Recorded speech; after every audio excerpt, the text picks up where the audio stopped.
Hendaklah si pengarang itu tahu adab, karena sekarang Joko Tingkir ngombe dawet itu sudah terkenal dan membrat-membrat, setiap bibir mengatakan kalau raja itu ngunjuk, lah berarti Raden Joko Tingkir ngunjuk dawet ya. Bah, itu mungkin agak bisa ditolerir, tapi Raden Joko Tingkir ngombe dawet lah. Ini kamu sudah tidak tahu tata krama sama sekali. Jangan semau gue, karena kamu itu adalah turunan orang yang punya tata krama. Tapi ulo salam yo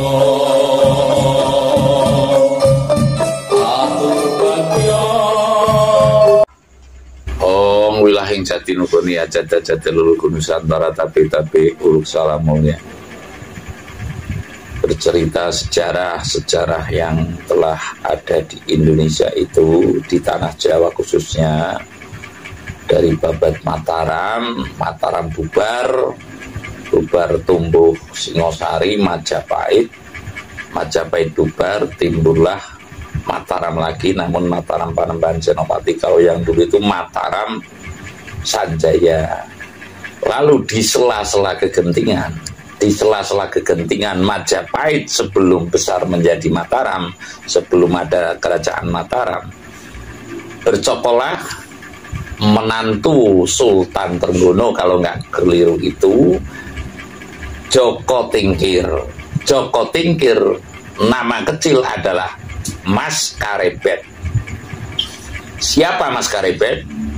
Mas Karebet itu adalah putra dari Handoyoningrat, Adipati atau Bupati Handoyoningrat, atau Pengging yang ke-1 di Kadipaten Pengging. Kurang lebih sekarang wilayahnya itu di sekitar Prambanan, kurang lebihnya. Nah, saya menceritakan demikian agar sedikit kita tahu bahwasanya siapa itu Joko Tingkir. Joko Tingkir itu adalah putra Adipati Handoyoningrat. Lalu Handoyoningrat ini adalah masih keturunan dari Bre Kertabumi atau Raja Majapahit yang terakhir.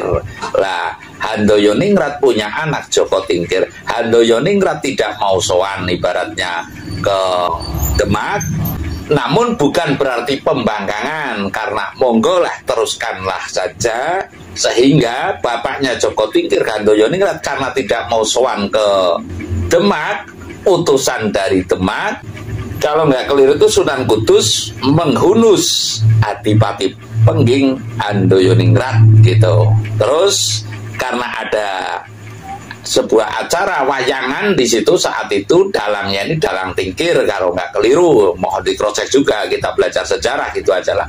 Lah, anak ini, anaknya Adipati Pengging, diselamatkan oleh dalang Tingkir, lalu diberi nama Joko Tingkir. Di situ selamur lampa, tapi pada saat lahir dinamakan Mas Karebet begitu. Ini sebuah cerita yang patut kita pahami kembali. Artinya cerita kan tidak mungkin plek seperti keadaan pada saat itu, namun kurang lebihnya Mas Karebet ini, ya Jaka Tingkir ini, dengan dia pengabdian ke Demak, lalu jadi menantunya Sultan Trenggono, lalu dia mendirikan kadipaten yang akhirnya menjadi Kasultanan Pajang yang pertama.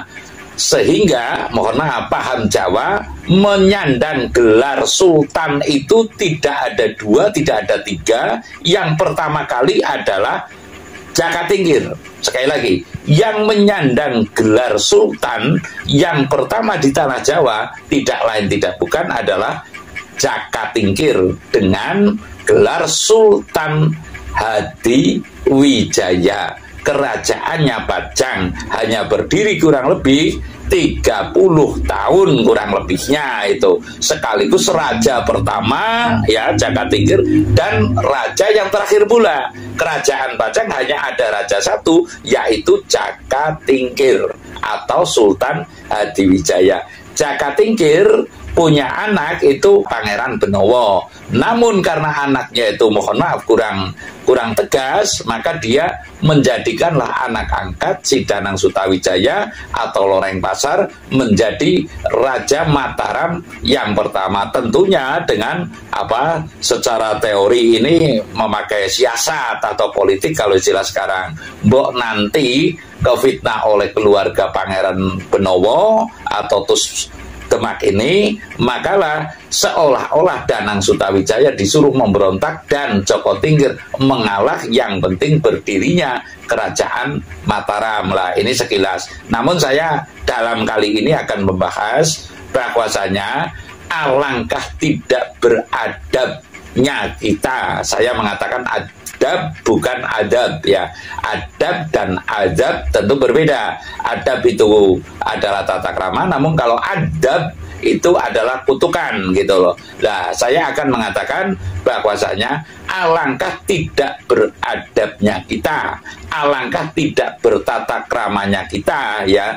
Karena sekarang Joko Tingkir ngombe dawet itu sudah terkenal dan membret-membret, setiap bibir mengatakan saya ingin menyampaikan seyogianya bagi yang punya kompetensi, saya tidak mengatakan pemerintah saja, turut mencegah lagu yang demikian. Sebab kalau orang Jawa ini itu punya tata krama berbeda dengan bangsa-bangsa lain. Bangsa Texas mungkin lah, Texas itu Meksiko ya, Texas Meksiko itu beda lagi mungkin. Kalau di sini adalah bangsa yang beradab. Nah, bangsa yang beradab ini tentunya kita juga memakai adab ya, bukan semau gue. Lah, kepada Mas Ronald ya, apabila berkarya seyogianya, syukur sih kamu beribadah dan dalam kata lain tidak gila popularitas saja, namun dalam niat beribadah, sehingga dalam berkarya itu kayak leluhur-leluhur kita dulu. Sekarang sinden dikatakan musyrik, tapi mana sinden itu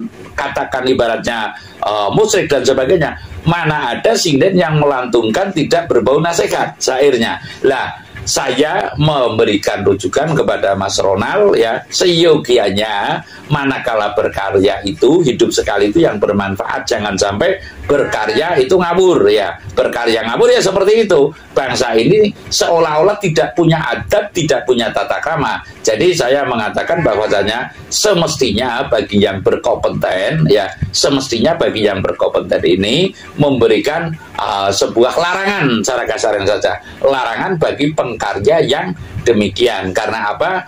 Mengingat menimbang, makin hari kita makin merasakan bahwasanya runtuhnya tata krama ini, tata krama bangsa ini, apakah tidak ada yang berpikir dan tidak ada yang ingin memulihkan kembali. Artinya apa? Tidak ada yang akan ingin memulihkan kembali. Lah, bangsa ini telah meninggalkan tata krama. Menurut saya meninggalkan tata krama yang pokok, kita mesti bertata krama. Lalu saya akan mengatakan bahwasanya tata krama kedudukannya ini, kalau yang seasli-aslinya tata krama kedudukannya untuk tempo dulu bangsa yang beradab ya, itu adalah lebih tinggi daripada ilmu, daripada harta, dan daripada pangkat ya. Contoh, raja tidak tahu tata krama umpamanya, maka istana untuk joget berjoget umpamanya seperti itu loh.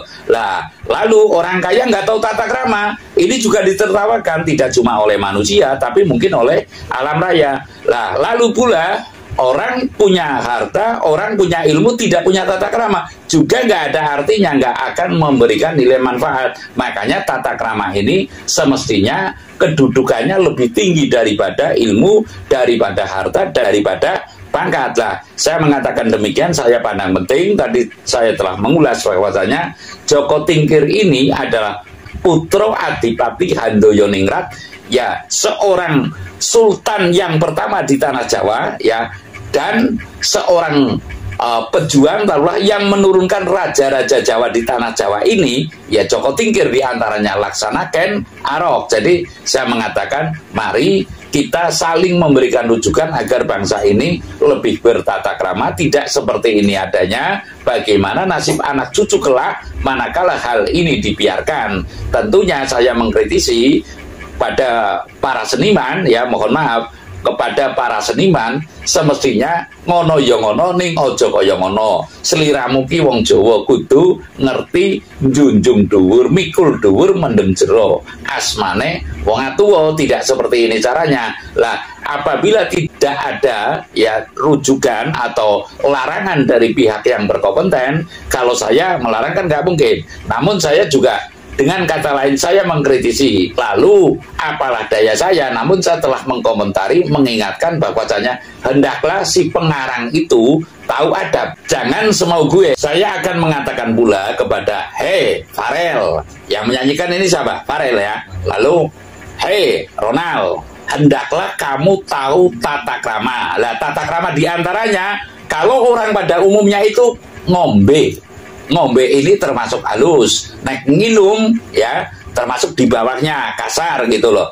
Lah lalu kalau raja itu ngunjuk, lah berarti Raden Joko Tingkir ngunjuk dawet ya. Lah itu mungkin agak bisa ditolerir, tapi Raden Joko Tingkir ngombe dawet. Lah ini kamu sudah tidak tahu tata krama sama sekali. Sekali lagi, ini sudah tidak tahu tata krama sama sekali. Artinya saya mengatakan dalam melalui ini saya turut tidak merelakan, karena apapun alasannya kalau diurut-urut itu juga yang menurunkan saya gitu. Jadi mohon maaf, saya tidak akan mengkritisi lebih jauh, tapi mari kita membangkitkan lagi dan membangun kembali tata krama di bangsa ini, agar bangsa ini anak turunnya tidak tersesat. Karena kamu itu adalah turunan orang yang punya tata krama, tidak seperti ini adanya. Lah manakala ini diteruskan, relakah bangsamu tidak bisa melestarikan tata krama dan anakmu, termasuk kamu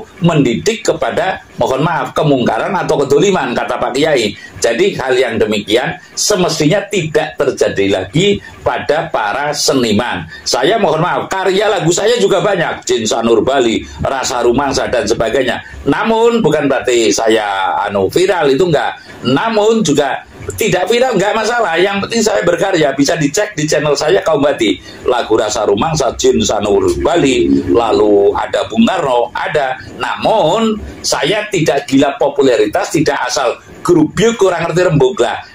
Saya mengatakan kalau ini saya katakan seniman yang kurang ajar, mungkin ada ketersinggungan, tapi hendaklah seniman itu mesti beradab dan bertata krama. Saya rasa demikian, terima kasih.